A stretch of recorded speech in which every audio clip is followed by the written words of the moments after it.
ಸಮುದ್ರದ ದಡದಲ್ಲಿದ್ದರೂ ಒಪ್ಪಿಗೆ ಬರ ಎಂಬ ಮಾತಿದೆ. ಆ ಮಾತು ಅಕ್ಷರಶಃ ಮಂಡ್ಯದ KHP ಏನು ಕಾಲೋನಿಯ ನಿವಾಸಿಗಳಿಗೆ ಇರುವಂಥದ್ದು. ಸದ್ಯ ನಾನು ಈಗ KHP ಕಾಲೋನಿಯ ನಿವಾಸಿಗಳ ಜೊತೆಯಲ್ಲಿದ್ದೇನೆ, ಮಾತನಾಡಿಸ್ತೀನಿ. ಸರ್, ಒಂದು ಕಡೆ KRS ಒಡಲನ್ನು ಮಂಡ್ಯ ಜಿಲ್ಲೆ ಹೊತ್ಕೊಂಡು ನಿಂತಿದೆ ಸರ್. ಇಲ್ಲಿಂದ ಬೆಂಗಳೂರಿಗೆ ನೀರು ಹೋಗುತ್ತೆ, ಆದರೆ ಮಂಡ್ಯದ KHP ಬಡಾವಣೆ, ಮಹಾರಾಜನಗರ ಈ ಒಂದು ವ್ಯಾಪ್ತಿಯಲ್ಲಿ ಕುಡಿಯೋ ನೀರಿನ ಸಮಸ್ಯೆ ಏನು ಸಮಸ್ಯೆ ಆಗ್ತದೆ ಸರ್? ಯಾವ ರೀತಿ ತೊಂದರೆ? ನೋಡಿ ಸರ್, ಕಳೆದ 20 ವರ್ಷಗಳಲ್ಲಿ ಬಡಾವಣೆನ ನಿರ್ಮಾಣ ಮಾಡಿರ್ತಕ್ಕಂಥ ನಿರ್ಮಾತೃಗಳೇನಿದ್ದಾರೆ ಅವರು ಮಾಡಿರ್ತಕ್ಕಂಥ ಪ್ಲ್ಯಾನು ತುಂಬ ಅದ್ಭುತವಾಗಿದೆ. ಆದರೆ ಈ ಜಿಲ್ಲೆಯ ಇರ್ತಕ್ಕಂಥ ಶಾಸಕರಾಗಿರಲಿ, ಜಿಲ್ಲಾ ಉಸ್ತುವಾರಿಗಳಾಗಿರಲಿ, ಹಿಂದಿಂದ ಬಂದಿರತಕ್ಕಂಥವ್ರು ನಾನು ಹೇಳ್ತಾ ಇರೋದು ಇವತ್ತು ಇರ್ತಕ್ಕಂಥವ್ರು ಮತ್ತು ಅಧಿಕಾರಿಗಳಾಗಿರಲಿ, ಇವ್ರಿಗೆ ಕಿವಿ ಮತ್ತು ಇದು ಬಾಯಿ ಎಲ್ಲ ಕಟ್ಟೋಗ್ಬಿಟ್ಟಿದೆ. ಯಾಕೆಂದರೆ ನಾಗರಿಕರು ಬಾಳಲಿಕ್ಕೆ ಅವಕಾಶ ಮಾಡಿಕೊಡದೇ ಇರತಕ್ಕಂಥ ದುಷ್ಟ ಅಧಿಕಾರಿಗಳಲ್ಲಿ ಸೇರ್ಕೊಂಡ್ಬಿಟ್ಟಿದ್ದಾರೆ, ಆ ದುಷ್ಟ ಶಾಸಕರುಗಳು ಸೇರ್ಕೊಂಡ್ಬಿಟ್ಟಿದ್ದಾರೆ. ಆ ಸಿದ್ದರಾಮಯ್ಯನ ಸರ್ಕಾರ ಹೇಳುತ್ತೆ ಮನೆ ಬಾಗಿಲಿಗೆ ಸರ್ಕಾರ ಬಂದ್ಬಿಡ್ತೀವಿ, ಮನೆ ಬಾಗಿಲಿಗೆ ಎಲ್ಲ ಯೋಜನೆ ಕೊಟ್ಬಿಡ್ತೀವಿ, ಎಲ್ಲ ಕೇಳುವಂಗಿಲ್ಲ ಅಂತಾರೆ. ಇವತ್ತಿನ ದಿನಗಳಲ್ಲಿ ನಾವು ಅಲ್ಲಿ ಪಡ್ತಾ ಇರ್ತಕ್ಕಂಥ 500ರಿಂದ 1,000 ಜನಗಳು ಕುಡಿಯೋ ನೀರಿಲ್ಲದೆ ಸಾಯ್ತಾ ಇದ್ದೀವಿ ನಾವು.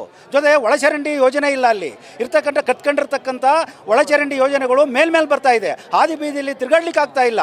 ರಾತ್ರಿ ಹೊತ್ತು ವಿದ್ಯುತ್ ದೀಪಗಳು ಇಲ್ಲ, ಅಲ್ಲಿ ಕಗ್ಗತ್ತಲೆಯಲ್ಲಿ ಜೀವನ ಮಾಡ್ತಾ ಇರ್ತಕ್ಕಂಥ, ಕಾಲ ಕಳೀತಾ ಇರ್ತಕ್ಕಂಥ ನಾವು ಒಳ್ಳೆದಿದ್ದೀವಿ. ನಾವು ಮನುಷ್ಯರು ಅಂತ ಟ್ರೀಟ್ ಮಾಡ್ತಾ ಇಲ್ವ ಅಧಿಕಾರಿಗಳು? ಇವರು ಈ ಜಿಲ್ಲಾಧಿಕಾರಿಯೋ ಆಯುಕ್ತನೋ ನಗರಸಭೆ ಆಯುಕ್ತನೋ ಅವ್ರೇನು ಮಣ್ಣು ತಿಂತಾರೆ? ಅವ್ರು ಏನು ಮಾಡ್ತಾರೆ? ಅವರು ಸ್ವಲ್ಪನಾದರೂ ಅವ್ರು ಮಾನ ಮರ್ಯಾದೆ ಇಲ್ವಾ? ನಾಗರಿಕ ಕೂಗಳದ ದೂರದಲ್ಲಿದೆಯಲ್ಲ ಸರ್ KRS. ಇಲ್ಲಿಂದ ತಗೊಂಡು ಬೆಂಗಳೂರು ಕೊಡ್ತಾರೆ, 6ನೇ ಯೋಜನೆ ಮಾಡಿದ್ದಾರೆ. ಇಲ್ಲಿ ತಮಿಳ್ನಾಡು ನೀರು ಕೊಡ್ತಾರೆ, ತಮಿಳ್ನಾಡಿಗೆ ಕದ್ದು ನೀರು ಬಿಡ್ತಾರೆ. ನಾವು ಕುಡಿಯೋ ನೀರು ಕೇಳಿದ್ರೆ ಕೊಡಬಾರ್ದ ಸರ್? ಇವರು ಕುಡಿಯೋ ನೀರನ್ನ ಯೋಜನೆ ಮಾಡ್ತಕ್ಕಂಥದ್ದು ಟ್ಯಾಂಕ್ ಕಟ್ಟಿಸಿದ್ದಾರೆ.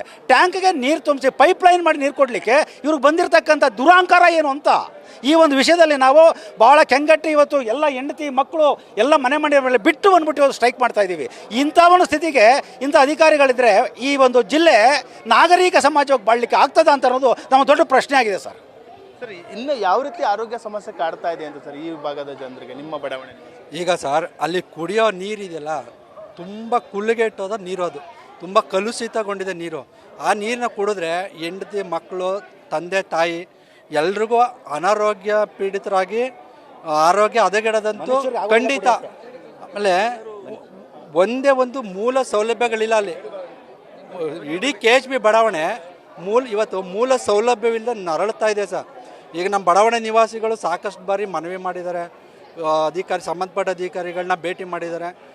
ಈಗ ಕೇಳ್ತಾರೆ, ಅವ್ರ ಮೇಲೆ ಇವ್ರು ಹೇಳೋದು, ಇವ್ರ ಮೇಲೆ. ಇಲ್ಲಿ ಹೆಂಗಾಗಿದೆ ಅಂದರೆ ಸರ್, ಈಗ ನಗರಸಭೆ ಮತ್ತು ಕರ್ನಾಟಕ ಗೃಹ ಮಂಡಳಿ ಗಂಡ ಹೆಂಡ್ತಿಯರು ಇದ್ದಂಗೆ, ಗಂಡ ಹೆಂಡ್ತಿಯರು ಜಗಳ ಆಡ್ಕೊಂಡು ಅಲ್ಲಿರೋ ಬಡಾವಣೆ ನಿವಾಸಿಗಳ ಸ್ಥಿತಿ ಶೋಚನೀಯ ಸ್ಥಿತಿ ಆಗಿದೆ. ಗಂಡ ಹೆಂಡ್ತಿ ಜಗಳದಲ್ಲಿ ಕೂಸು ಬಡವಾದಂಥ ಸ್ಥಿತಿನಲ್ಲಿ ಇವತ್ತು ಅಲ್ಲಿ ವಾಸ ಮಾಡೋಂಥ ಪರಿಸ್ಥಿತಿ.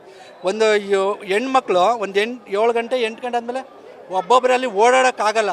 ಒಂದು ಲೈಟ್ಗಳಿಲ್ಲ, ಒಂದು ಚರಂಡಿ ಇಲ್ಲ, ಯೂಸ್ಡ್ ಇಲ್ಲ. ನಮ್ಮ KRS ಡ್ಯಾಮು ನಮ್ಮ ಮಂಡ್ಯ ಜಿಲ್ಲೆನಲ್ಲೇ ಇದೆ. 6ನೇ ಹಂತದ ಯೋಜನೆ ನೀರನ್ನ ಬೆಂಗಳೂರಿಗೆ ಕರ್ಕೊಂಡು ಹೋಗ್ತಾರೆ. ನಮ್ಮ ಮಂಡ್ಯ ಜಿಲ್ಲೆಗೆ ನೀರು ಕೊಡ್ತಿರೋದು ದುರ್ದೈವ ಸಂಗತಿ. ಇದು ಜಿಲ್ಲಾಡಳಿತ ನಾಚಿಕೆಗೇಡಿನ ಸಂಗತಿ ಅಂದರೆ ತಪ್ಪಾಗಲಾರ್ದು ಸರ್. ಸೋಮಶೇಖರ್ ಅಂತ 20 ವರ್ಷ ಆಗಿದೆ ಸರ್ ಬಡಾವಣೆಯಾಗಿ, ಇನ್ನೂ ಕೂಡ ಕುಡಿಯೋ ನೀರನ್ನ ಒದಗಿಸಿಲ್ಲ ಅಂತಂದರೆ ಅಲ್ಲಿನ ಜನರನ್ನ ಏನು ಮನುಷ್ಯರು ಅಂತ ಕಾಣ್ತಾ ಇದ್ದಾರೆ ಏನು ಅಂತ ಅಧಿಕಾರಿಗಳು ಜನಪ್ರತಿನಿಧಿಗಳು? ಸರ್, ಅಲ್ಲೇನು ಅಂತಂದರೆ ಮಂಡ್ಯ ಅಲ್ಲಿ ನಮ್ಮದು 3ನೇ ವಾರ್ಡು ಸರ್. 3ನೇ ವಾರ್ಡಲ್ಲಿ ಏನಾಗಿದೆ ಅಂತಂದರೆ ಮುಸ್ಲಿಂ ಬ್ಲಾಕು ನಮ್ಮ 3ನೇ ವಾರ್ಡಿಗೆ ಸೇರಿದೆ. ನಗರಸಭೆಯಿಂದ ಯಾವುದೇ ಅನುದಾನ ಬರಲಿ, ಏನೇ ಮಾಡಿದ್ರೂ ಆ 3ನೇ ವಾರ್ಡಲ್ಲಿ ಮುಸ್ಲಿಂ ಬ್ಲಾಕ್ಗೆ ಎಲ್ಲನೂ ಹಾಕೊಂಡ್ಬಿಡ್ತಾಯಿದ್ದಾರೆ. ಇವತ್ತುವರೆಗೂ ನಾವು ಕಂದಾಯ ಕಟ್ಟಿರುವಂಥ ದುಡ್ಡಿನಲ್ಲಿ ಸರ್ 1 ರೂಪಾಯಿನ ನಮ್ಮ ನಗರಸಭೆಯವರು ನಮ್ಮ ಬಡಾವಣೆಗೆ ಖರ್ಚು ಮಾಡಿಲ್ಲ. ಕುಡಿಯೋ ನೀರೇ ಇಲ್ವಲ್ಲ, ಅದಕ್ಕೆ ಖರ್ಚು ಮಾಡಿಲ್ಲ. ನಾವು ಮೊದಲಿಂದಲೂ ಅವ್ರಿಗೆ ರಿಕ್ವೆಸ್ಟ್ ಮಾಡ್ಕೊ ಬರ್ತಾ ಇರೋದೇನು ಅಂದರೆ ಕುಡಿಯುವ ನೀರು, ಆಮೇಲೆ ಒಳಚರಂಡಿ ವ್ಯವಸ್ಥೆ, ಎಲೆಕ್ಟ್ರಿಸಿಟಿ, ಇದನ್ನು ದಯವಿಟ್ಟು ಮಾಡಿಕೊಡಿ ಅಂತ ಅಂದ್ಬಿಟ್ಟು ನಾವು ಆವಾಗಿನಿಂದ 13 ವರ್ಷದಿಂದ ಪ್ರಯತ್ನ ಮಾಡ್ತಾ ಇದ್ದೀವಿ ಸರ್. KHPಗೆ 19ನೇ ಇಸ್ವಿ ಅಕ್ಟೋಬರ್ 15ನೇ ತಾರೀಕು KHP ನಗರಸಭೆಗೆ ಹ್ಯಾಂಡ್ ಓವರ್ ಆಯಿತು ಸರ್. 5.5 ಕೋಟಿ ದುಡ್ಡು ಕಟ್ಟಿಸ್ಕೊಂಡಿದ್ದಾರೆ. 5.5 ಕೋಟಿನ ಇವರೇ ಕಟ್ಟಿಲ್ಲ, ಅವರು ಎಸ್ಟಿಮೇಷನ್ ಕೊಟ್ಟಿದ್ದಾರೆ. ನಗರಸಭೆಯವರು ಎಸ್ಟಿಮೇಷನ್ ಕೊಟ್ಟಿದ್ದಾರೆ, ಇಷ್ಟು ಕಟ್ಕೊಟ್ರೆ ನಾವು ಹ್ಯಾಂಡ್ ಓವರ್ ಮಾಡ್ಕೊತೀವಿ ಅಂತ. ಅದೇ ರೀತಿ ಅವ್ರು ಹ್ಯಾಂಡ್ ಓವರ್ ಮಾಡಿಕೊಟ್ಟಿದ್ದಾರೆ. ಅಲ್ಲ, ನಗರಸಭೆಯವರು ಸರ್. ಮೇಡಮ್, ನೀವೇನು ಹೇಳ್ತೀರಾ ಮೇಡಮ್? ಯಾವ ರೀತಿ ಸಮಸ್ಯೆ ಆಗ್ತಾ ಇದೆ ಗೃಹಿಣಿಯಾಗಿ ಹೇಳೋದು? ಸರ್ ನಾವು ರಾತ್ರಿ ಟೈಮು ಸರ್ ಅಲ್ಲಿ ವಿದ್ಯುತ್ ಆಗಿರ್ಬೋದು ಸರ್ 7 ಗಂಟೆ ಮೇಲೆ ಸರ್ ಒಬ್ಬೊಬ್ಬರೇ ಅಲ್ಲಿ ಒಡ್ಡಾಡ್ಲಿಕ್ಕೆ ಆಗಲ್ಲ ಸರ್. ಕುಡಿಯೋ ನೀರನ್ನು ಬಂದು ಸರ್ ನಮಗೆ ಅಲ್ಲಿ ಕುಡಿಯೋ ನೀರು ಎಷ್ಟು ನೀರು ಕಲುಷಿತವಾಗಿದೆ ಅಂತ ಹೇಳಿದ್ರೆ ಕುಡಿಯೋಕ್ಕೆ ಯೋಗ್ಯವಾದಂಥ ನೀರಲ್ಲ ಸರ್. ಈಗ ಹಳ್ಳಿಗಳಿಗೂ ಮನೆ ಬಾಗಿಲಿಗೆ ನೀರು ಕೊಡ್ತೀವಿ ಅಂತ ಹೇಳ್ತಾರೆ. ಅದರಲ್ಲಿ ನಾವು ಈ ನಗರದಲ್ಲಿ ಇದ್ಕೊಂಡು ಆ ಹೃದಯ ಭಾಗದಲ್ಲಿ ಇದ್ಕೊಂಡು ನಾವು ಸಿಟಿಲಿ ಇದ್ದವ್ರಿಗೆ ನೀರಿಲ್ಲ ಅಂತ ಹೇಳಿದ್ರೆ ಸರ್ ಎಲ್ಲೆಲ್ಲಿಂದನೂ ನೀರು ಕೊಡ್ತಾರೆ. ಇನ್ನೇನು ಬೇಡಿ ಮೂಲಭೂತ ಸೌಕರ್ಯ ಕೊಡಬೇಕಲ್ವ ಸರ್. ಒಬ್ಬ ಯಾರೇ ನಿವಾಸಿ ಆದ್ರೂ ಕೂಡ ಅವರಿಗೆ ಮೂಲಭೂತವಾದಂಥ ಸೌಕರ್ಯ ಕೊಡಬೇಕಾದದ್ದು ಸರ್ಕಾರದ ಕೆಲಸ. ಆ ಮೂಲಭೂತ ಸೌಕರ್ಯದಲ್ಲಿ ಪ್ರಮುಖವಾಗಿ ನೀರಾದರೂ ಕೊಡಬೇಕಲ್ವ ಸರ್. ಇನ್ನೇನು ಬೇಡ, ಆ ನೀರೊಂದು ಕೊಟ್ಟರೆ ಜನಗಳಿಗೆ ಎಷ್ಟು ಇದಾಗತ್ತೆ. ಎಷ್ಟು ಕಲುಷಿತವಾದ ನೀರು ಗೊತ್ತಾ ಸರ್. ಅದು ಕೆರೆ ಇದು ಬಂದಿದ್ದು ಅಲ್ಲಿ ನಾವು ಎಷ್ಟು ನಿವಾಸಿಗಳಿದ್ದೀವಿ ಸರ್. ಪ್ರತಿಯೊಬ್ಬರು ಕೂಡ ನಾವು ಬೋರ್ವೆಲ್ ತೆರೆಸಿದ್ದೀವಿ. ಪ್ರತಿಯೊಬ್ಬರು ಬೋರ್ವೆಲ್ಲಲ್ಲೂ ಕೂಡ ಸರ್ ಈ ಥರ ನೀರೇ ಬರುವಂಥದ್ದು. ಈ ನೀರು ಸರ್ ಕುಡಿಯಕ್ಕಂತೂ ಯೋಗ್ಯವಲ್ಲ, ನಾವು ಸ್ನಾನಕ್ಕೂ ಯೋಗ್ಯವಲ್ಲ ಅಂತ ಹೇಳ್ತಾರೆ ಸರ್ ಟೆಸ್ಟ್ ಮಾಡಿದಾಗ. ಇದು ಸ್ನಾನಕ್ಕೂ ಯೋಗ್ಯವಲ್ಲ, ಏಕೆಂದರೆ ನೀವು ಬಾಯಿಗೆ ಮುಕ್ಕಳಿಸ್ದಾಗಲೂ ಕೂಡ ಯೋಗ್ಯವಲ್ಲ ಅಂತ ಹೇಳ್ತಾರೆ.